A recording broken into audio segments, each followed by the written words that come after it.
Assalamualaikum warahmatullahi wabarakatuh. Perkenalkan, nama saya Nisbah Turjana dari kelas Kimia A dengan NIM 21060311025. Di sini saya akan menjelaskan tentang sejarah asam basa dari hasil resumen video 3 dan 4 Kimia Dasar 2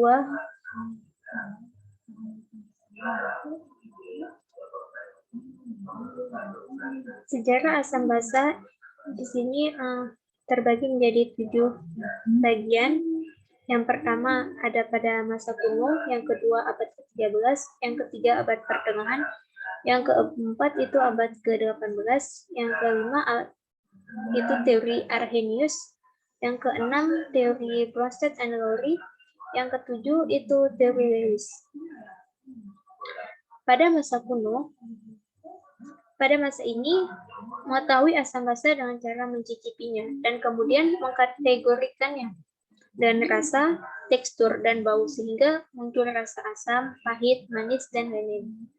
Hal-hal yang terasa asam akan memunculkan kata asam yang berasal dari kata Yunani oxen yang bermutasi menjadi kata kerja Latin acer yang berarti membuat asam.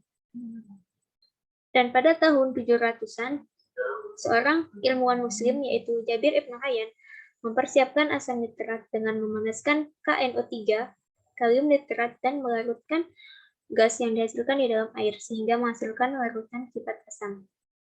Sedangkan hal-hal yang terasa pahit dinamakan basa yang berasal dari bahasa Arab yang berarti panggang, dalam wajan, atau abu tanaman. Dinamakan basa yang berarti memanggang karena zat basa yang pertama diperoleh dengan memanggang abu kemudian diolah dengan air dan kapur. Sedikit informasi mengenai seorang ilmuwan muslim yaitu Jabir Ibnu Hayyan. Jabir Ibnu Hayyan yaitu seorang ilmuwan muslim besar yang dikenal sebagai the father of modern chemistry. Jabir Ibnu Hayyan yaitu seorang keturunan Arab, meskipun sebagian orang yang menyebutnya keturunan Persia, tetapi ia adalah seorang muslim yang ahli di bidang kimia, farmasi, fisika, filosofi, dan juga astronomi. Jabir Ibnu Hayyan yang hidup pada abad ke-7 ketika ia telah mampu mengubah persepsi mengenai berbagai kejadian alam yang pada ketika itu dianggap sebagai sesuatu yang tidak bisa diprediksi menjadi suatu ilmu sains yang dapat dimengerti dan juga dipelajari oleh manusia. Jabir Ibnu Hayyan lah yang telah menemukan asam klorida, asam nitrat, asam sitrat, asam asetat, teknik distilasi, dan teknik kristalisasi. Dan beliau juga pun yang menemukan larutan aquaridia dengan menggabungkan asam klorida dan juga asam nitrat untuk melarutkan emas. Adapun pada abad ke-13, pada abad ini, para ilmuwan, para ahli kimia mencampur asam nitrat dengan asam klorida HCl dengan membuat aquaridia yang merupakan bahan satu-satunya yang dapat melarutkan asam. Adapun pada abad pertengahan, para ahli kimia menemukan sifat asam dan basa dengan mereaksikannya sesuai dengan berbagai zat dan satu sama lain. Mereka pula menemukan bahwa asam dan basa ternyata memiliki sifat yang berlawanan, dan kekuatan asam maupun kekuatan basa ternyata bisa diukur pada abad pertengahan. Asam dan basa ini ketika mereka berlawanan yang sifatnya akan berlawanan. Tetapi kemudian bagaimana saat direaksikan, kan asamnya akan berkurang ketika basa ditambahkan. Dan ditemukannya beberapa ekstrak tumbuhan berubah warna dengan adanya asam atau alkali. Seorang ilmuwan, yaitu Robert Bow, menemukan bahwa beberapa ekstrak tumbuhan misalnya adalah kunyit yang akan berubah warna dengan adanya asam atau basa. Basa di sini adalah alkali, dan itu adalah dari bahasa Arab ketika suatu zat warna dari tumbuhan misalnya baju kita terkena kunyit, warnanya kuning. Tetapi ketika kita berikan sabun, lalu gosok dengan sabun yang bersifat basah, ternyata warna kuning yang nempel di baju kita karena kunyit tadi akan berubah menjadi merah. Pada abad ke-18, yaitu seorang ilmuwan yang bernama Lavoisier, yang pada tahun 1776 mengira bahwa oksigen karena membakar zat seperti batu bara, fosfor, dan belerang yang menghasilkan oksida itu bersifat asam ketika dilarutkan dalam air. Dan pada abad ke-ini pula, seorang ilmuwan Davy dan Priestley, Davy menemukan sesuatu yang bermanfaat di dunia kesehatan, yaitu nitrous oxide atau gas tertawa. Dan pada tahun 810, ia menemukan bahwa tidak hanya oksigen yang bertanggung jawab atas keasaman, karena banyak senyawa asam lain yang mengandung oksigen. Dan Davy pula yang mengusulkan bahwa hidrogen memberikan asam. Dan pada sekitar waktu yang sama, seorang ilmuwan juga, Priestley, membuat penemuan yang sama.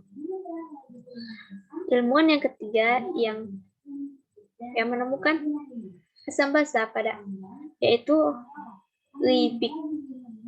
Ia memperkuat teori Davy dengan menyarankan bahwa asam mengandung atom hidrogen yang dapat digantikan oleh logam dan untuk membentuk garam. Teori Arrhenius. Di sini Arrhenius, seorang ilmuwan, ia mengusulkan asam basa, garam, terpecah menjadi ion positif dan negatif ketika dilarutkan di dalam air. Menurut Arrhenius, definisi asam dan basa, asam itu menghasilkan kation H+, sedangkan basa yaitu menghasilkan anion OH-. Seperti contoh asam di sini HCl. Dia akan terionisasi menjadi H+ dan Cl-. Karena HCl menghasilkan H+, maka dia tergolong dalam senyawa yang bersifat asam. Contoh yang kedua yaitu NaOH. Dia terionisasi menjadi ion Na+ dan OH-. Karena NaOH menghasilkan OH-, maka dia bisa disebut dengan senyawa yang bersifat basa. Adapun teori Bronsted and Lowry, seorang ilmuwan yang menurutnya asam adalah spesies yang memberi proton, sedangkan basa spesies yang menerima proton pada suatu reaksi pemindahan proton. Jadi asam Bronsted-Lowry yaitu donor proton H+, sedangkan basa Bronsted-Lowry adalah akseptor proton H+. Contohnya, misalnya suatu senyawa HCOOH bereaksi dengan H2O. Di sini akan menghasilkan HCOO- plus H3O+. Di sini H pada HCOOH itu mendonorkan H+-nya ke H3O+, ke H2O, sehingga terbentuk H3O+. Jadi dia menghasilkan H3O+, maka dia itu bersifat asam. Sedangkan bila NH3 bereaksi dengan H2O, di mana NH3 ini adalah senyawa yang bersifat basa. H2O itu asam. NH3 H2O itu mendonorkan pasangannya kepada NH+, sehingga terbentuk NH4+ plus OH-. Karena dia menghasilkan OH-, maka pada reaksi kimia NH3 plus H2O itu adalah bersifat basa. Menurut teori Lewis, menurutnya asam itu zat yang memberikan proton ke air, sedangkan basa zat dalam air yang menerima proton. Jadi asam adalah spesies yang menerima pasangan elektron bebas non-ikatan atau akseptor pasangan elektron non-ikatan, sedangkan basa adalah spesies yang mendonorkan pasangan elektron bebas atau donor pasangan elektron non-ikatan. Contohnya, misalnya suatu reaksi NH3 plus BF3 menghasilkan NH3BF3. Di sini kita menulis struktur Lewis-nya, di mana N memiliki 5 elektron valisi, di mana H memiliki 1 elektron valisi. Jadi N di sini nitrogen itu saling berikatan, 3 elektron valisinya saling berikatan dengan H. Jadi N memiliki satu pasangan elektron bebas. Karena NH3 memiliki satu pasangan elektron bebas, maka dia disebut sebagai basa Lewis. Sedangkan basa BF3 memiliki elektron valensi 3, sedangkan F memiliki elektron valensi 7, di mana B di sini akan berikatan pada F, ketiganya akan berikatan pada F, sehingga dia tidak memiliki pasangan elektron bebas. Dia hanya memiliki 3 pasangan elektron ikatan. Jadi di BF3 itu termasuk asam Lewis.